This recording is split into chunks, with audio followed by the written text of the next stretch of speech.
पिछले एपिसोड में राम ने अपने गांव के तानों और मजाक को पीछे छोड़ते हुए अपनी पढ़ाई पर ध्यान केंद्रित किया। माँ ने उसकी हर तकलीफ को सहा। पिता ने अपनी सेहत और कमाई दांव पर लगाकर बेटे की पढ़ाई का बोझ उठाया। गांव वाले बार बार उसे नीचा दिखाने की कोशिश करते रहे, लेकिन राम हर बार चुपचाप किताबों में डूबा रहा। पिता की हालत बिगड़ती रही, फिर भी उन्होंने अपने बेटे का सपना कभी टूटने नहीं दिया। राम ने कसम खाई कि वो अपने परिवार का नाम रोशन करेगा और अपने मेहनत से सबको जवाब देगा। अब बोर्ड परीक्षा उसके सामने थी, उसकी जिंदगी का सबसे बड़ा मोड़। लेकिन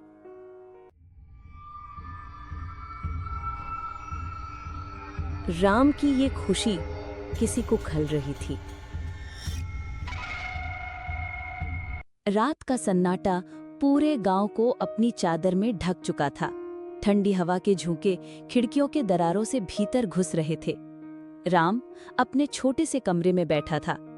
उसके सामने खुली किताबें थी, चारों तरफ बिखरे हुए नोट्स और मेज पर जलता हुआ एक कमजोर सा लालटेन। लेकिन उसके मन में एक अजीब सी बेचैनी थी।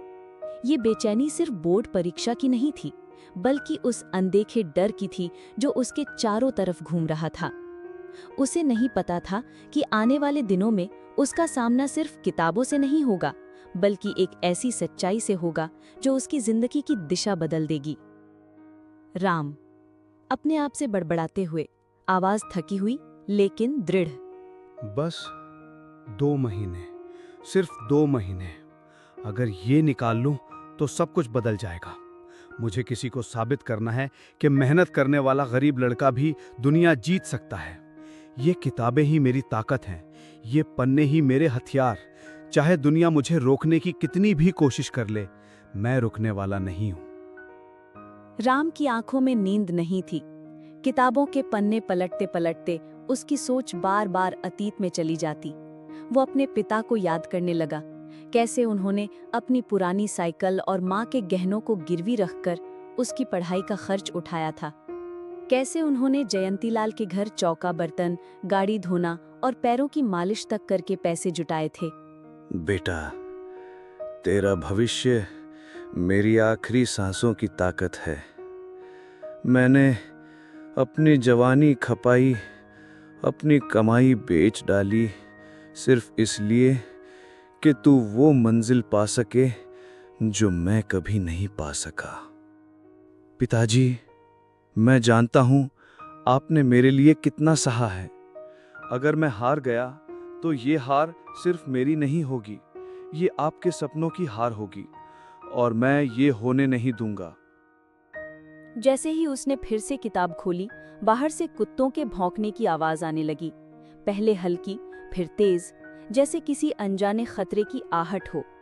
राम ने झुंझलाकर खिड़की की ओर देखा, लेकिन खुद को संभाल कर बोला, ये आवारा कुत्ते भी ना, पता नहीं रात को किस पर भौंकते रहते हैं। छोड़ो, ध्यान पढ़ाई पर लगाना है। राम वापस पढ़ाई में डूब ही रहा था कि अचानक उसे खिड़की के बाहर से 2 औरतों की धीमी धीमी आवाज सुनाई दी। पहले उसने अनसुना करने की कोशिश की, लेकिन अगले ही पल उसके कान जैसे खिंच गए उन बातों की तरफ। अरे सुनो तो बहन, सुना तुमने? गीता की शादी की बात चल रही है। नहीं नहीं, सच कहती हो? गीता तो पढ़ाई में लगी थी ना, वो तो डॉक्टर बनना चाहती थी, ये शादी की बात कैसे? पता नहीं बहन, पर मैंने सुना है कि गांव में कोई बड़ा आदमी आया है। सुना है बाहर से आया है, बहुत अमीर है। लड़कियां तो बस उसे देखकर दंग रह जाती हैं। राम की सांसें थम सी गई। उसने किताब धीरे से बंद कर दी और पूरा ध्यान खिड़की के बाहर लगा दिया। उसका दिल कह रहा था कि ये बात हल्की नहीं है, पर उसने खुद को संभालते हुए सिर हिलाया। गीता दीदी, शादी? अभी? ये तो उन्होंने कभी नहीं कहा। वो तो हमेशा कहती थी कि डॉक्टर बनकर गांव की सेवा करेंगी। नहीं, कुछ तो गड़बड़ है। राम ने उस रात ज्यादा नहीं सोचा। उसने अपने मन को शांत किया और खुद से कहा कि अभी उसका युद्ध किताबों के साथ है। लेकिन ये बीज उसके दिल में बो दिया गया था, एक शक का बीज, जिसे आने वाले समय में पानी मिलेगा।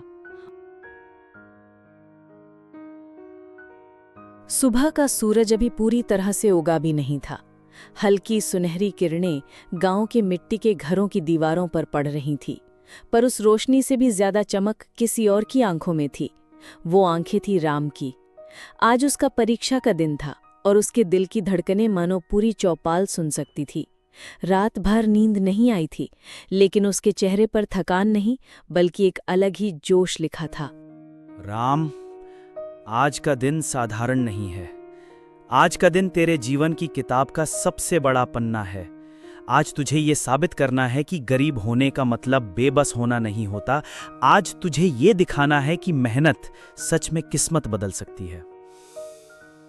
आज सिर्फ मेरा इम्तिहान नहीं है, आज मेरी माँ के आंसुओं का इम्तिहान है, मेरे पिता के अधूरे सपनों का इम्तिहान है, मेरी बहन की उम्मीदों का इम्तिहान है, और उन सब गांव वालों की सोच का इम्तिहान है जिन्होंने मुझे हमेशा हंसी का पात्र समझा। रसोई से आवाज लगाते हुए माँ ने कहा, राम बेटा, उठ तो गया ना, आजा नाश्ता कर ले, खाली पेट इम्तिहान देने नहीं जाना। हल्की मुस्कान के साथ राम ने कहा, माँ, आज तो भूख भी मुझे हरा नहीं सकती, पर तुम्हारा हाथ का खाना वो मेरी जीत की पहली सीढ़ी है। अभी आता हूँ। राम धीरे धीरे कमरे से निकलकर आंगन में आया। मिट्टी की भीनी खुशबू, हल्की ठंडी हवा और दूर कहीं मुर्गे की बांग, जैसे सब कुछ एक नई शुरुआत का ऐलान कर रहा था। लेकिन उस सुबह की असली गर्माहट उसके पिता की आंखों में थी। कमजोर आवाज में लेकिन गर्व से बोले, राम, आज का दिन तेरे लिए ही नहीं, हमारे लिए भी बड़ा है। जब तू परीक्षा हॉल में बैठेगा, याद रखना, तेरे साथ मेरी अधूरी जवानी बैठेगी, तेरे साथ तेरी माँ की दुआएं बैठेंगी, और तेरे साथ तेरी बहन की हंसी बैठेगी। बस डरना मत। आंखें नम होकर राम ने कहा, बाबा, मैं वादा करता हूं, डर को दरवाजे पर ही छोड़कर जाऊंगा। आज सिर्फ हिम्मत और मेहनत मेरे साथ होगी, और जो भी होगा मैं सिर उठाकर सामना करूंगा। खिलखिलाते हुए उसकी बहन ने कहा, भैया, मैं ना तुम्हारे लिए भाग्यशाली हूं। जब भी तुमने मुझे हंसाया तब तुम जीत गए, तो आज मैं तुम्हें हंसाकर भेजूंगी। देखो ना, अब तो हंसी रहे हो, बस इसी हंसी के साथ जाना। मुस्कुराते हुए राम ने कहा, तू सही कहती है छोटी, तुम्हारी हंसी मेरे लिए सबसे बड़ा ताबीज है। नाश्ता करने के बाद माँ ने राम को तिलक लगाया, पिता ने उसका माथा चूमा, बहन ने बैग उसके कंधे पर डाला, और पूरे परिवार की आंखों में एक ही बात थी, जा बेटा, जीत कर लौट। राम गांव की गलियों से निकल रहा था। पड़ोसी झरोखों से झांक रहे थे, कुछ हंस रहे थे, कुछ चुप थे, कुछ फुसफुसा रहे थे। देखो देखो, पढ़ाई वाला लड़का जा रहा है, बड़ा आदमी बनने चला है। बड़े आदमी, इस गांव का पानी पीकर कोई बड़ा आदमी बना है क्या कभी? पर उसकी आंखों में जो चमक है वो किसी साधारण लड़के की नहीं है। राम ने किसी की बात का जवाब नहीं दिया। उसके कदम तेज थे, पर दिल और तेज धड़क रहा था। मैं हर कदम मेरे लिए एक वचन है, हर सांस मेरे लिए एक संकल्प है, और हर धड़कन मेरे लिए एक इम्तिहान है। रास्ते के दृश्य, स्कूल की इमारत धीरे धीरे पास आती हुई, बच्चे और अभिभावक इकट्ठा होते हुए, टेंशन और उमंग की आवाजें गूंजती हुई। राम परीक्षा केंद्र के गेट पर पहुंचा। भीड़ थी, बच्चों के चेहरों पर डर, चिंता और उम्मीद सब कुछ लिखा था, पर राम का चेहरा सबसे अलग था। उसमें डर नहीं, सिर्फ चमक थी। चल राम, अब असली रणभूमि शुरू होती है। परीक्षा केंद्र का बड़ा लोहे का गेट सामने खड़ा था। गेट पर तैनात चौकीदार सब बच्चों के एडमिट कार्ड देख रहा था। चारों तरफ बच्चों की भीड़ थी।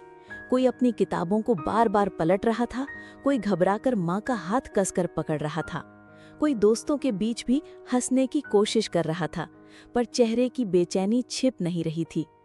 गांव के लड़के लड़कियां अपने अपने रंग बिरंगे कपड़ों में, बस्ते टांगे, जूतों से धूल झाड़ते हुए, पसीने में भीगे माथे को पोंछते हुए गेट के भीतर जा रहे थे। राम ने भी अपना एडमिट कार्ड कसकर पकड़ लिया। उसकी उंगलियां थोड़ी कांप रही थीं, पर उसके चेहरे पर दृढ़ता उतरी हुई थी। राम ने बगल में खड़े कुछ बच्चों पर नजर डाली। अरे यार, ये चैप्टर तो मैंने रिवाइज ही नहीं किया, अगर इसी में से आ गया तो? मत सोच इतना, एग्जाम में बस जो याद है वही लिखना। वैसे भी हम टॉपर बनने थोड़े आए हैं, बस पास हो जाए वो ही बड़ी बात है। अरे देखो देखो, ये वही राम है ना, चौपाल वाला, बहुत बड़े बड़े भाषण देता है। आज देखेंगे इसका क्या हाल होता है। राम ने उनकी ओर देखा भी नहीं। उसके कदम धीरे धीरे गेट की ओर बढ़ रहे थे।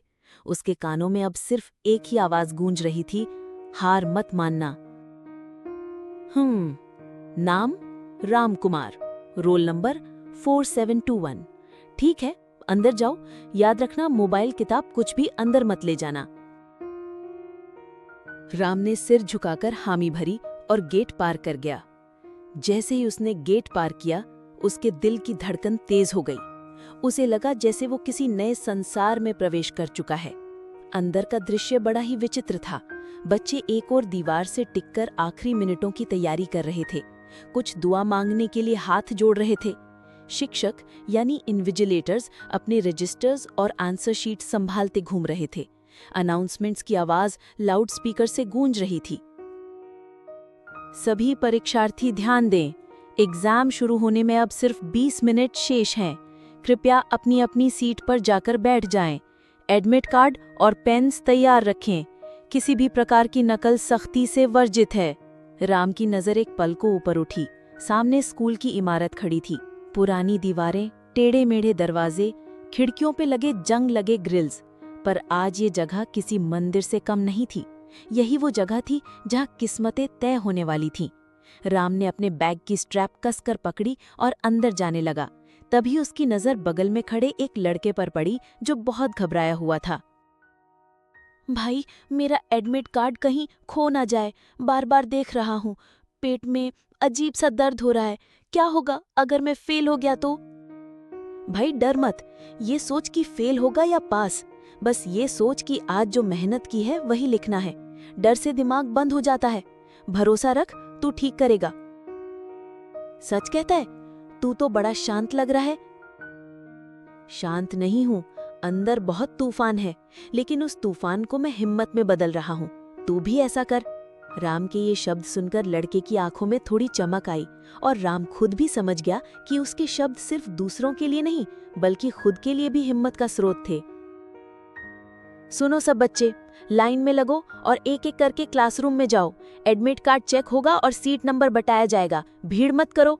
भीड़ धीरे धीरे क्लासरूम्स की ओर बढ़ने लगी। बच्चों के कदम भारी थे, पर राम के कदम स्थिर थे। उसके कानों में माँ की आवाज गूंज रही थी, तेरी मेहनत तेरी ढाल है। राम जैसे ही क्लासरूम के दरवाजे पर पहुंचा, उसकी धड़कन और तेज हो गई। ये वही जगह थी जहां उसका सपना असली जांच से गुजरेगा। चल राम, रणभूमि का दरवाजा खुल चुका है। अब पीछे हटने का सवाल ही नहीं है।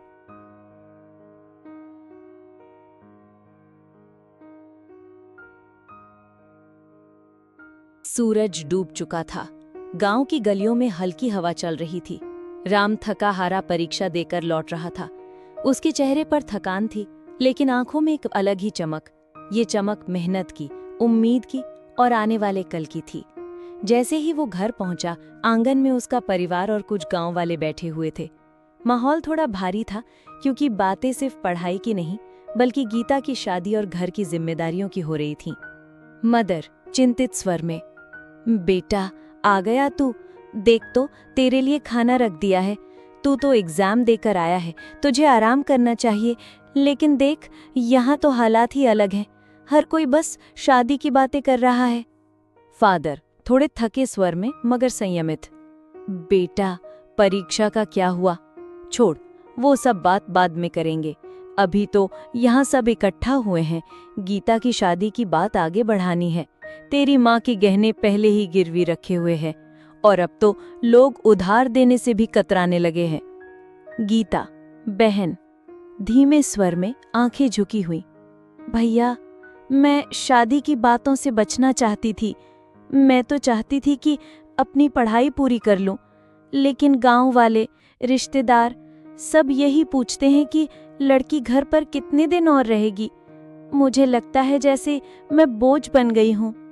नरेटर गीता की बातों ने माहौल को और गंभीर बना दिया। तभी बाहर से जयंती लाल और उसके भाई जीवन लाल आंगन में दाखिल हुए। दोनों की चाल में वही अहंकार था, वही रौब जिससे पूरा गांव डरता था।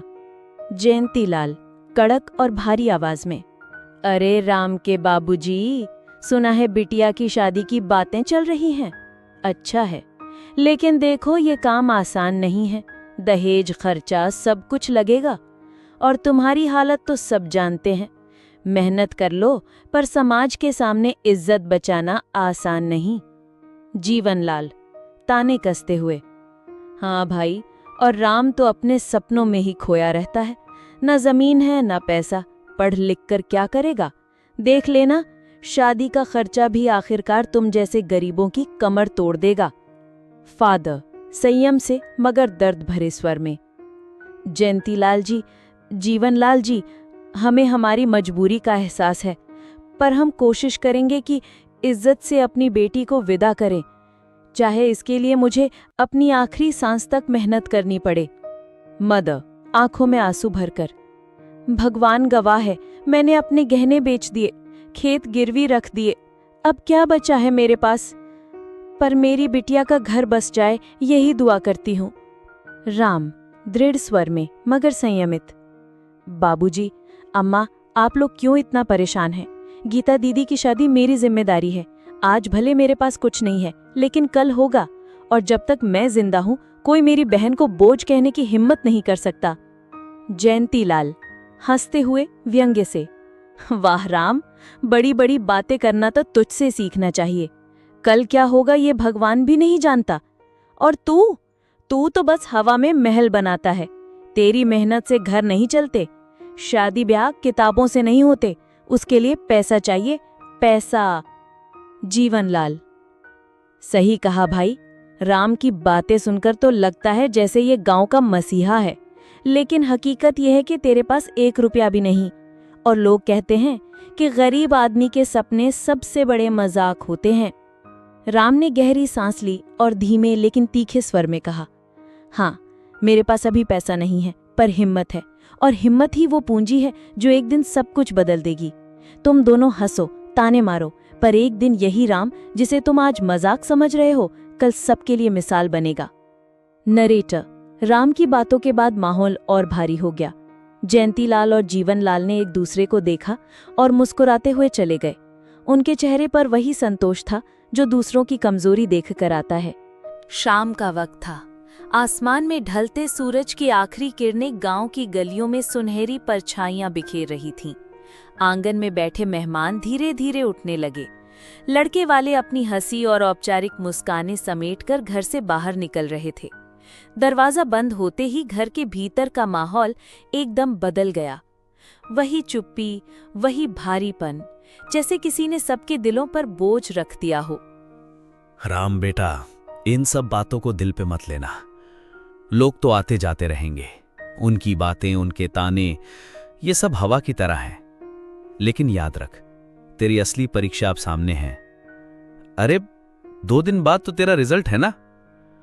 बस वही दिन है बेटा जब सबको जवाब मिलेगा। वही दिन है जब तेरे पसीने की कीमत दिखेगी।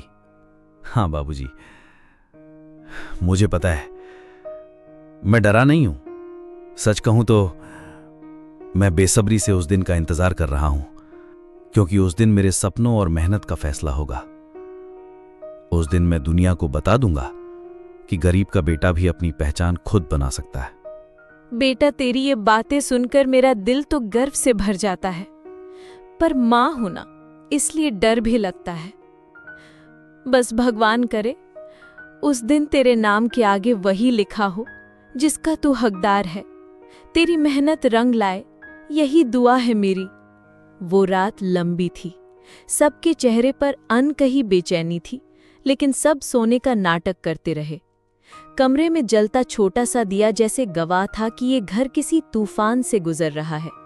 सूरज की पहली किरण जैसे खिड़की से भीतर आई, राम की आंखें खुल गईं।